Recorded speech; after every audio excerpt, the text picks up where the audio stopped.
The Eagles training camp just days away, two names have started trending as potential sleeper weapons on an already loaded offense that Jalen Hurts is just itching to use. Plus, while the TJ Watt extension is great news for the Birds, a detailed look at the most unique Super Bowl rings ever to be made. I'm Thomas Mott, this is the Thomas Mott Show.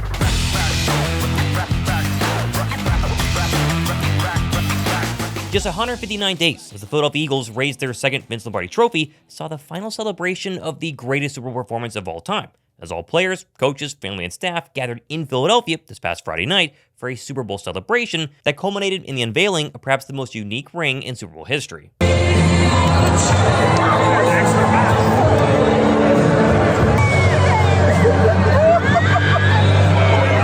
biz now.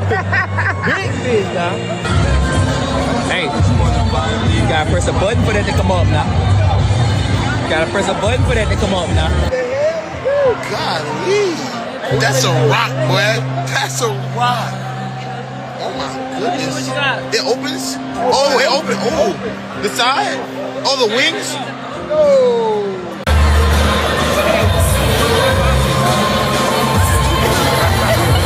Hey, I gotta pop the wings on that. Let me put that up.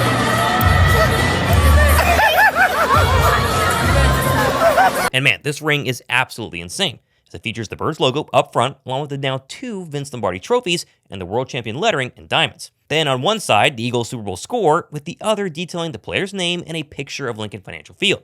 Perhaps the most unique part is the pop-out wings that emerge from the side of the ring when you press on the Eagles logo. This has never been seen before. And of course, the little details like the wording saying, "You can't be great without the greatness of others," hidden right behind the wings. This is easily the most unique part of any Super Bowl ring in my recent memory. I mean, for example, if you were a Cowboys fan, your most recent ring looks like this. It feels like a millennium ago and looks like a cheap toy. Quite the difference between the modern world champion ring of the Philadelphia Eagles. Moving down to the bottom, and you have all the playoff scores with the numbers 145 highlighting the Birds' record-setting postseason offensive scoring numbers. Now, setting the ring aside for 1 second, and overall the night is going to be one to remember. Between Cooper DeJean's jacket featuring a picture of his legendary pick six, to even Coach Nick Sirianni cleaning up real nice before what looked like an amazing ceremony. This is the kind of night that players and really us fans dream about each and every year. And getting to enjoy perhaps the last official celebration of Super Bowl 59 is something we all need to just sit back and soak up. Because come Tuesday, the 2024 team will be a thing of the past. The 2025 team will try and defend their title with a new set of faces ready to take up the mantle.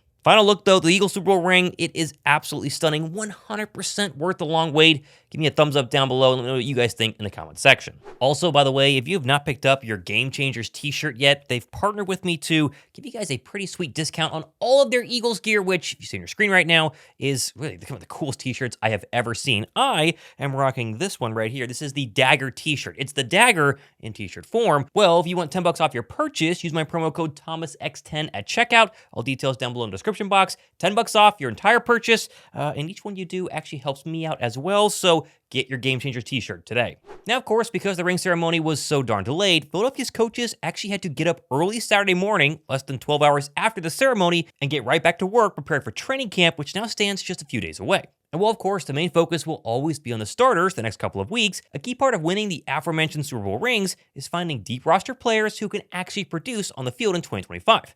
For example, last year, Morojomo, a very deep defensive tackle player who produced in limited but major ways in the 2024 campaign. Likewise, Jalen Hunt was a more notable name, but was still well behind the rest of the edge rushers heading into training camp until he produced a ton down the stretch. And now this week, there are really two new names trending up in the right direction, I'd say, heading into training camp. Names we might not know right now or have forgotten about, but I think we're going to know a lot about pretty soon. The first of which is second-year wide receiver Ainias Smith, who was a former 5th-round draft pick just this previous year, but only accounted for 7 catches for 41 yards and 1 touchdown in 2024. That 1 touchdown came during the Week 18 backup fest versus the New York Giants. Now, of course, right now, you might think of Ainias Smith as like the 8th best wide receiver on this roster with very little to no shot to actually make the final 53. But we do forget that just over 12 months ago, Smith was one of the quote-unquote steals of the Eagles draft, an electric do-it-all receiver with breakout speed and return skills to boot. Big problem, though, at least during camp last year, was drops and a lingering ankle injury, which actually landed him on IR to start the season, and he wasn't even allowed to practice until October 7th. In short, Smith's entire rookie season was virtually a wash. He didn't play and really didn't practice at all. And as a rookie, especially a later round rookie, you need those practice reps in order to grow and learn how to play in the National Football League. He got none of that, and so people kind of wrote him off. But of all people, Ainias Smith recognized these shortcomings and seems to be in the right headspace heading into year 2, saying, quote, "Last year, I really didn't have the full offseason, but now I feel really good this year. I'm excited, I'm explosive, I'm lighter than I was last year, so I'm excited for sure. I lost a few pounds for sure." If Philadelphia can get the version of Smith this year that remains the only player in SEC history to record at least 2,000 receiving yards, 250 rushing yards, 250 punt return yards, and 250 kick return yards, they're going to have a steal in their hands for sure. And while it's going to be an uphill battle with plenty of other lesser-known wide receivers all going for 1 or 2 roster spots as wide receiver 4 or 5, if he's truly healthy, keep an eye on Ainias Smith over the next couple of weeks. Likewise, the other name to watch is Central Arkansas running back Shun Powell, who signed with Philadelphia as a UDFA back in April following his 20 rushing touchdown career at UCA and 4.43 40-yard dash. And like Ainias Smith, who's in a receiver group with A.J. Brown and Devontae Smith, kind of forgotten all the way down there in the depth chart, Powell's in the same boat. Saquon Barkley is your running back number 1, and so a lot of people are saying Powell has no shot or don't even know his name, but I think he's going to be a pretty interesting household name in the coming weeks. Now, of course, Philadelphia did sign A.J. Dillon this offseason, who I like a lot, has a ton of potential, but he didn't play at all last year and is a massive unknown. Personally, I think second-year back Will Shipley has a much better chance of being number 2 in carries this year, but that then leaves the RB3 spot as a real possibility for Powell. And he's truly doing everything he can to be ready for this year's training camp, telling the Philly Special Show's Anthony DeBona this week that Saquon has taken him under his wing. Quote, "It's a blessing, he's a real leader. Barkley gave me his number. I can call him anytime if I want to, if I need any help. He's a great guy. I want to learn as much knowledge as I can, as much football as I can from him." Will Powell make the roster? It's a long shot. Same goes for Ainias Smith. But the key factor here is, though, these are 2 names to keep an eye on as you head into training camp who have all the tools to make this roster if given the right chances and actually make the right plays.